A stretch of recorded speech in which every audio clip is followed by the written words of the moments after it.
start somewhere. It has to start sometime. What better place than here? What better time than now? Hey guys, what's up? Welcome to the latest edition of the Radcast. Hey guys, what's up? Welcome to the latest edition of the Radcast. It is the beginning of March as we blow through the beginning of 2021. It's been a great year. We've had some amazing guests. It has been world-class as we bring to you the best in marketing and business podcasting. And I'm excited today to be joined by Erich and Reid, who are the co-founders of HopinTech. What's up, guys? Welcome to the show. Hey, thanks for having us. Glad to be here. Hey, man, appreciate you guys coming on. I know you're both in Canada and staying a little locked down as you guys are separated, and everyone watching the video will see that more clearly as we have the split screen. But how's everything going for you guys in general? It's going pretty well. Business is picking up again. I think everyone's thinking about return to work now, and everyone's healthy, right? That's what matters. Yes, that's good. Everybody stayed safe and sound, and I guess it's been interesting. I do want to start. Let's just start a little bit. Obviously, being in Canada with a lot of our audience in the U.S., we are worldwide, as we mentioned to you at the beginning of the session, but a lot of our audience in the U.S. and may not know all of your background, being in Canada and all that. Let's just start right there, and, you guys, Erich or Boyd, either one of you guys could go first with, your background and what led to starting Hopin. Yeah, for sure. Erich and I we've been friends since high school. We got really, really close over the years, and we've always been talking about starting our own business ever since we've known each other. Originally started off looking at starting a bar, to be honest, like any young 20-year-olds looking to start a business. Hey, Hopin could have worked for either one. I mean, Yeah, right, exactly. Exactly. The name is transferable along a lot of if this doesn't work out, I'm going to be all in for the Hops Bar. Yeah, the Hops Bar. Hopin beer. Sorry, I digress. No, it's great. And, that's something we were always talking about. And over the years, once we started getting into the, professional life, we went in our separate careers, something that we were continuously complaining about was our commute. How do we make that better? And, Toronto is quite a mess sometimes when it comes to the commute. Whether you're taking public transit or driving in, it's quite complicated sometimes the closer you get into the city. So we sat down and we also invited one of our other co-founders, Erwin, who focuses more on the tech side, to have a conversation about how we go about solving this problem. And what we realized over time was, there's tons of transportation options that are available to people.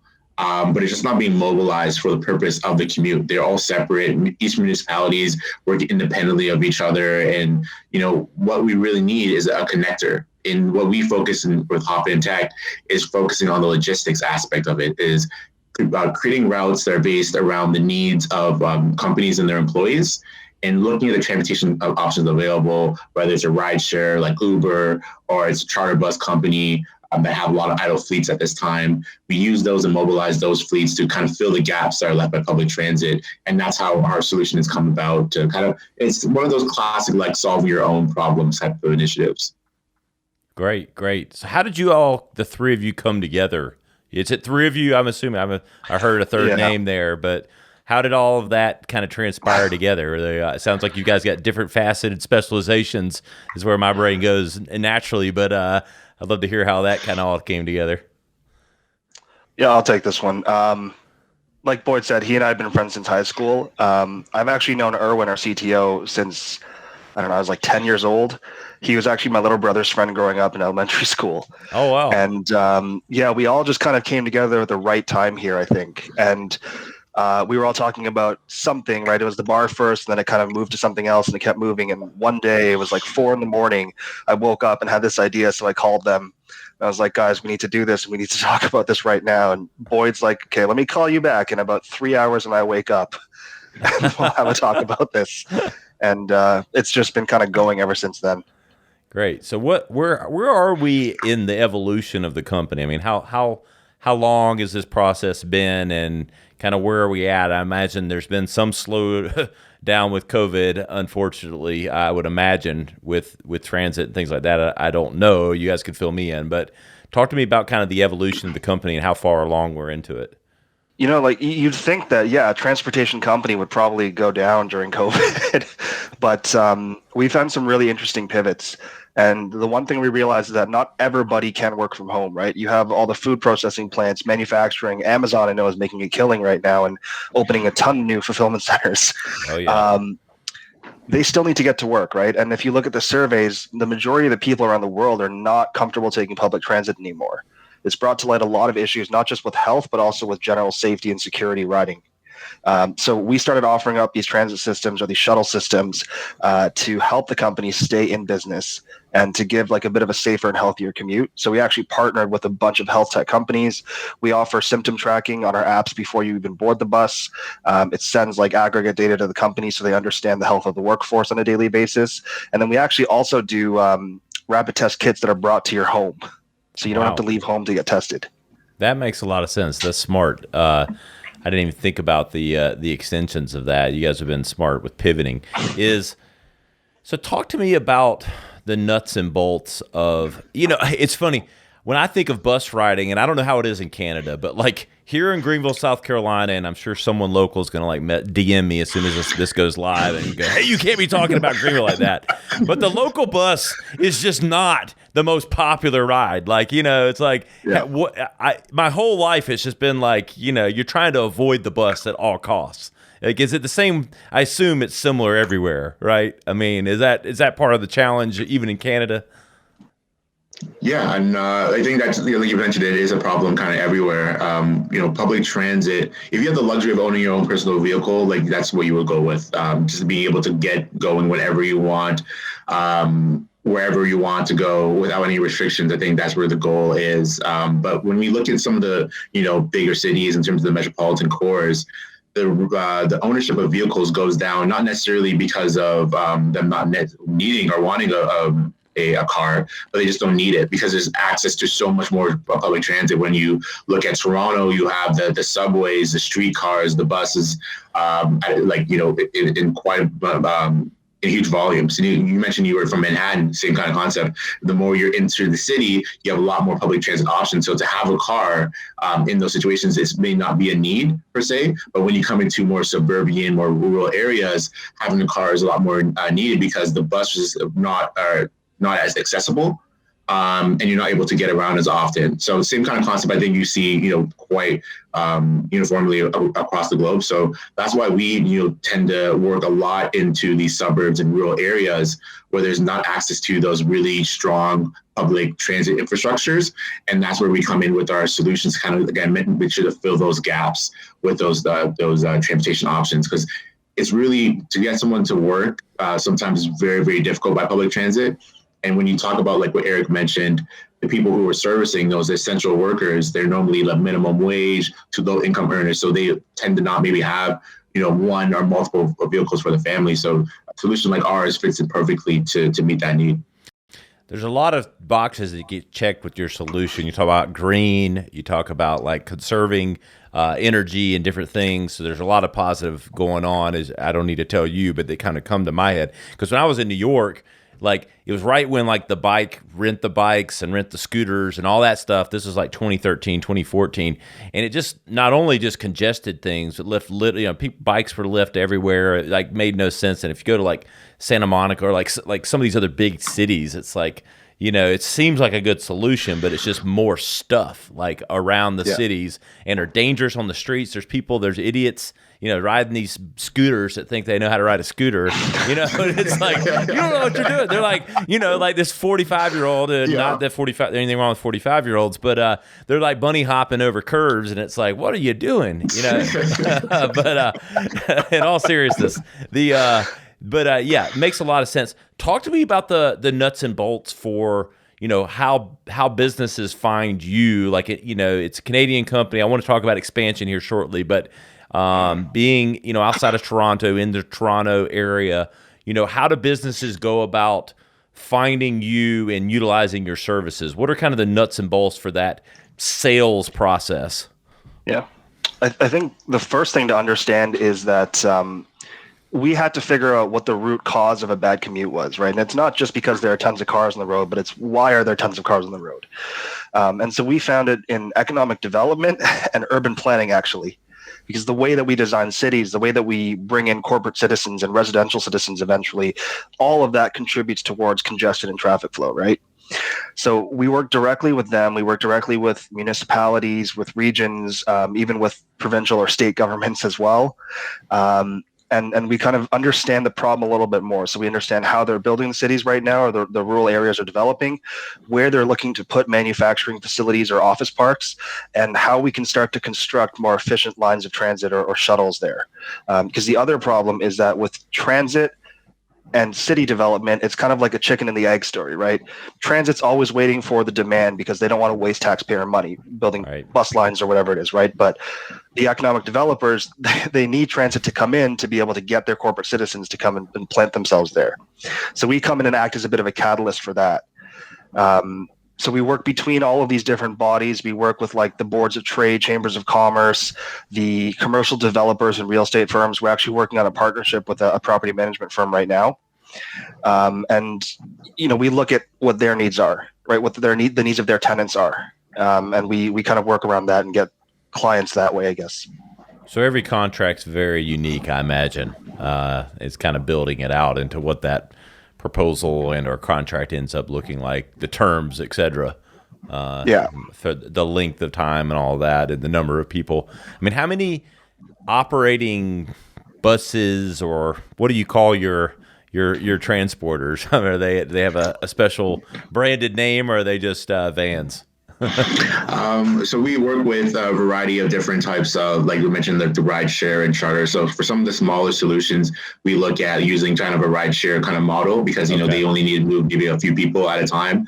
But when we're looking at some of the bigger companies, when we look at some of our bigger companies, like, for example, Maple Lodge Farms that we have out here in Brampton, up here in Canada, they need to move, multiple people, like hundreds and thousands of employees they have. So in terms of moving them, we need to use charter bus companies, and they're the charter bus companies that you would take to a trip to Niagara Falls or a trip to a wedding party or something like that. With them, they focus mostly on events and stuff like that. So we're able to provide them more consistent businesses with working with these businesses because they need to get to work Monday to Friday. So what we do is we provide opportunity for those charter bus companies to be able to provide those shuttle services. And when it comes to the actual needs of the individual businesses, what we do is what we call a needs assessment. And that needs assessment allows us, but also the company as well, to understand the commuting challenges that their employees are facing. And they can kind of see where we go in terms of plotting routes and how we can optimize their commute to make it a lot easier to get into work.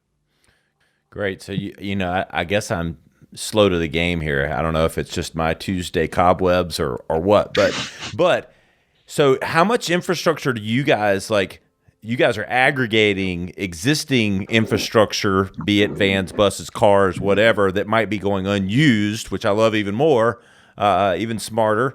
Damn it, I knew you guys are smart.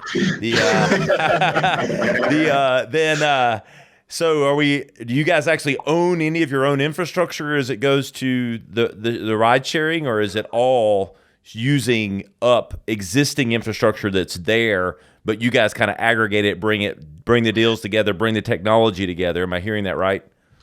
Yeah, it's we don't own any of the infrastructure there. We only own the software. We put things together, and there are two reasons why we did that. Number one, it helps us expand really quickly. Like if we're just expanding software, we fund the local shuttles. We can give back to the local economies by contributing to these businesses as well. And like it's helping us right now. We're selling in North Dakota right now as well. Oh, wow. And that wouldn't be possible this quickly if we had to bring buses over and get the licenses and everything, right? The second thing is exactly that, what you said. We're using the existing infrastructure, right? We're just redirecting it. And for us, it's more of a clean tech thing.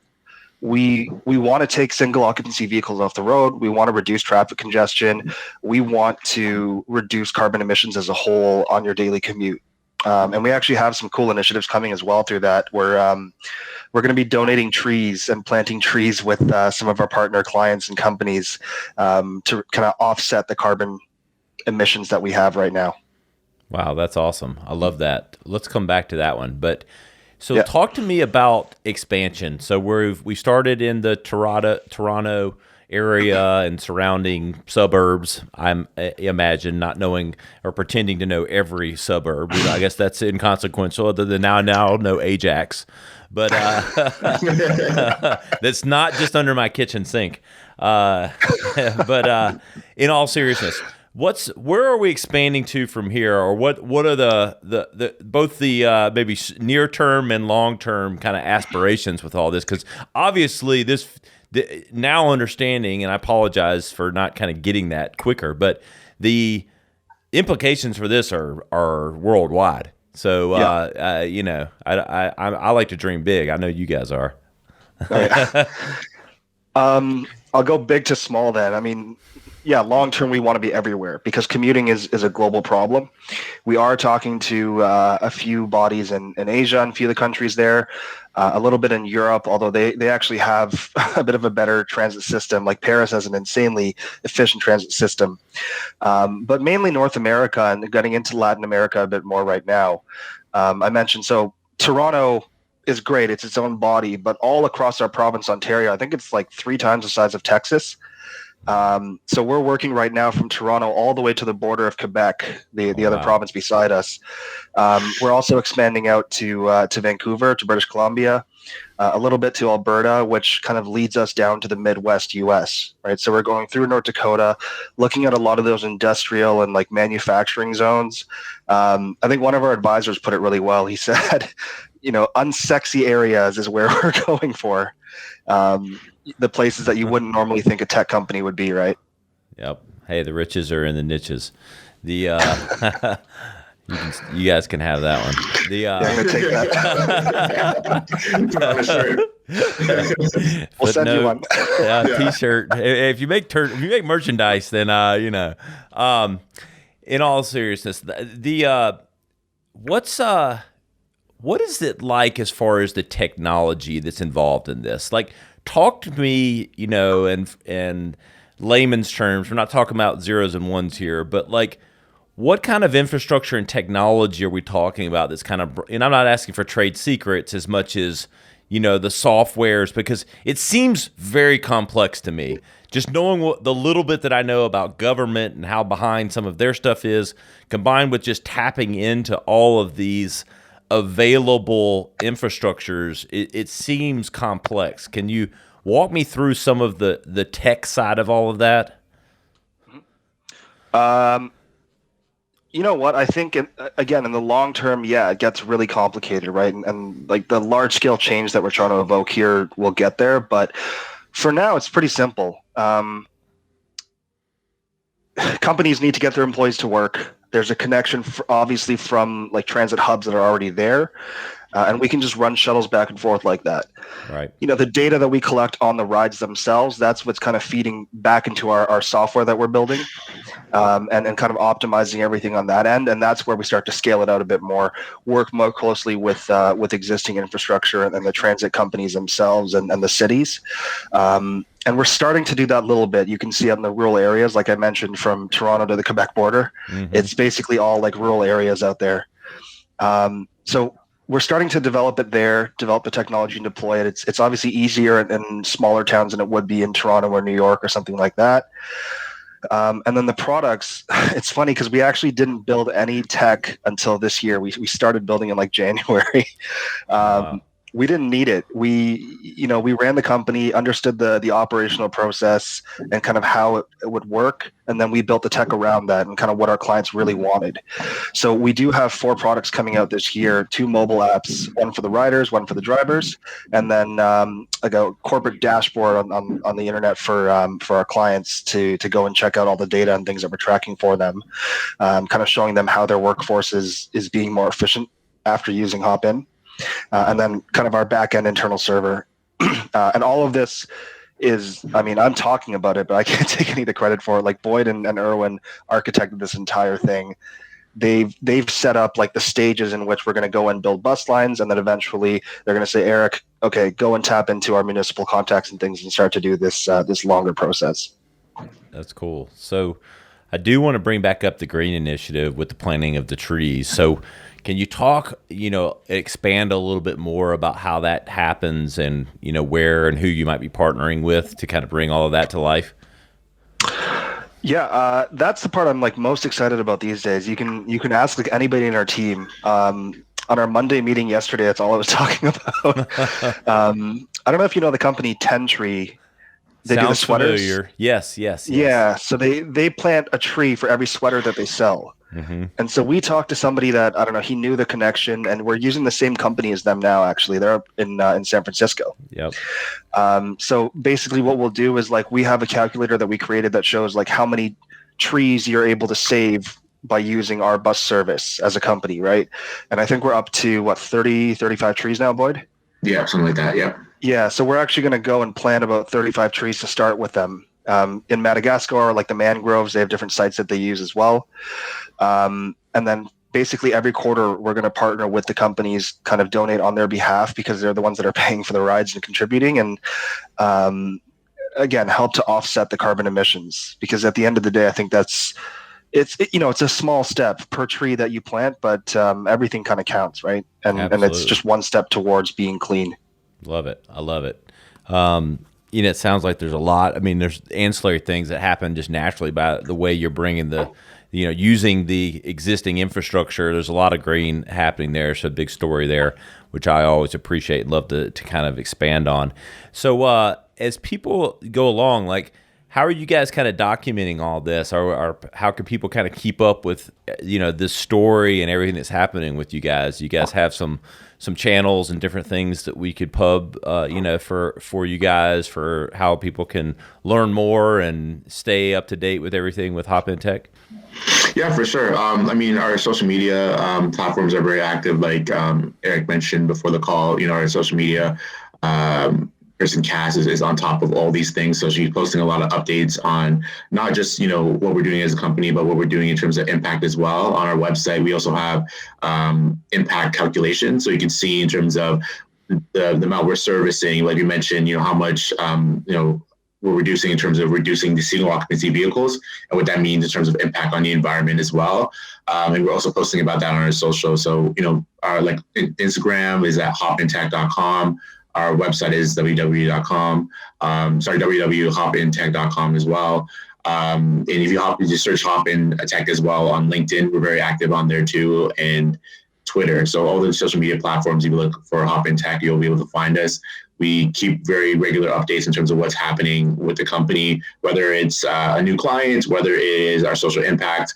We also are very much active on the COVID initiative that we started for COVID. Like Erich mentioned, when the situation first happened in March, when we had our first initial lockdown here in Canada, we decided instead of just waiting around, we wanted to make some sort of impact. So we did, we delivered over 100 meals to frontline healthcare workers. We did about 250 kilometers of free rides to help them get to work as well. And we donated over 25,000 masks as well during that time. So all those kind of updates and little things we share on our social media so people can be aware. We also share all of our partners, because it's not just us as a company. We just like our business model, we like to bring other people in as well and provide that leadership and provide a platform for people to create impact too. So anything you research HopinTech on any social platform or on our website as well, you'll be able to follow along on the story. I love that. So, are we looking for investment? Where are we? Where are we wanting to take? The business? Is it just the three amigos kind of going at it, or are we looking for investment down the road? Like anything that anybody should hear or know about? Yeah, we've actually been talking to a few firms in the U.S. already. We're actually in the middle of a round, so we're looking for about $100,000 more. We have a group of investors that are already interested, but we're really big on the proper backing for our investors, right? Like we've turned down quite a bit of money from some bigger firms and private equity firms. And we went with social impact investors. Like our lead investor in the syndicate, they're B Corp certified. Mm-hmm. And all the investors are aligned. They see what we're trying to do, not just for profit, but also to change the world and kind of impact it. So We're looking for investors that are really big on social impact. Yeah, that's great. It's smart to stay aligned with your core values. A lot of people, a lot of startups, get lured by the money because they want to see it be successful, but then you get into some unfortunate situations when you're not aligned, kind of where you want to go directionally and from a brand and everything else. That's smart. So be patient with that. That's a little counsel. Not that you asked for it. I appreciate it anyways. Yeah, thank you. Yes. But hey, guys, Erich, Boyd, really, really appreciate you guys coming on. And I really encourage everyone to follow along with everything with HopinTech. You heard where they are. You will see all of the links on our profiles and the social media content to come. And we really appreciate these guys coming on. You know where to find us. We're at theradcast.com, at the.rad.cast. And I'm always at Ryan Alford on all the social networks. And we'll see you next time.